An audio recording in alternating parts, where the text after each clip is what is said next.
Welcome back to the Basic Aeronautical Knowledge series. Today we're talking about distance in aviation, how we measure it, why pilots use different units, and what you need to know for your flight training. From nautical miles to feet and meters, these measurements are essential for navigation, altitude, and flight planning. Let's get into it. In Australia, we use different units of distance depending on the situation. One of the most important is the nautical mile.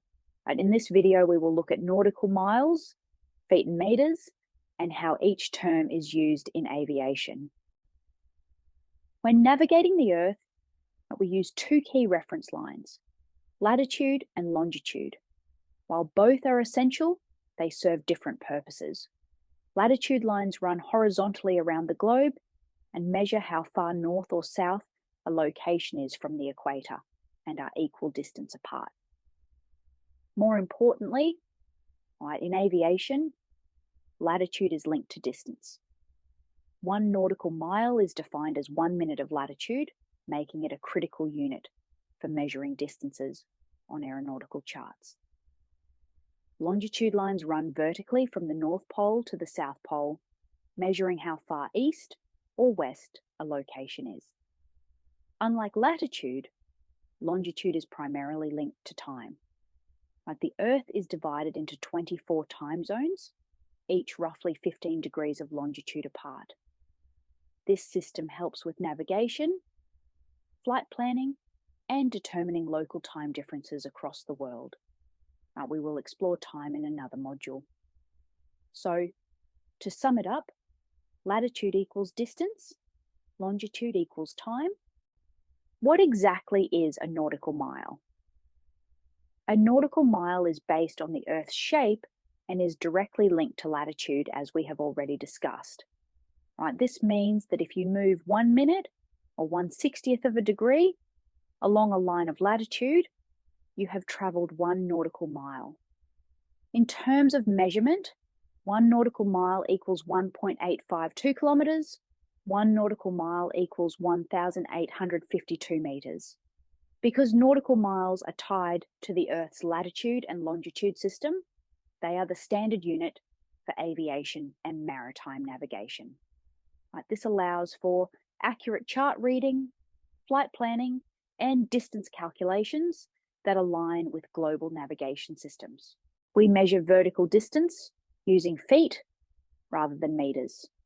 And this is the standard unit for altitude, ensuring consistency across aviation worldwide. When you look at an altimeter, like the one shown here, you are seeing altitude measured in feet above sea level. This altimeter is currently reading just over 3,000 feet. Altitude in feet is critical for separation between aircraft, determining cloud clearance requirements, and ensuring safe obstacle clearance during flight. So while we use nautical miles for horizontal distance, we always refer to altitude or vertical distance in feet when flying. We also use meters in Australia when referring to visibility, runway distances, and horizontal distance from cloud. Now let's look at all three. When we talk about visibility, we are considering how far we can see around the aircraft. When looking at visibility in aviation reports, you'll often see codes like these. 9999, visibility is greater than 10 kilometres. Anything less than 10 kilometres is a specific distance in thousands of metres. For example, 9,000 would be a visibility of 9,000 metres. 5,000 would be a visibility of 5,000 metres of 5,000 metres. Runway lengths are measured in metres, ensuring pilots know how much distance they have for takeoff and landing. This is especially important when calculating performance requirements, such as takeoff roll, landing distance, and stopping capability. For example, the runway shown here is 1,850 metres long. Knowing the runway length is essential for determining whether an aircraft can safely operate at a given airport, considering factors such as aircraft weight, weather conditions, and elevation.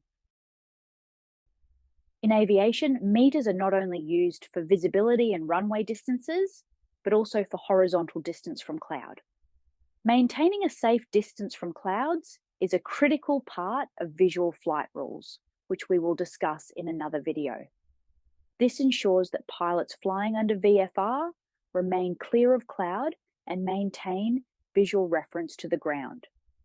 In controlled airspace, for example, a pilot must remain at least 1,500 meters horizontally from cloud, and this helps maintain separation from other aircraft operating in instrument conditions and ensures visibility remains sufficient for safe flight.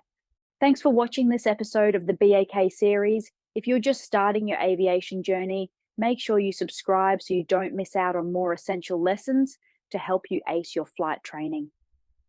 Hit that like button if you found this useful, and leave a comment below with what you want to learn next. See you in the next video. Keep flying safe.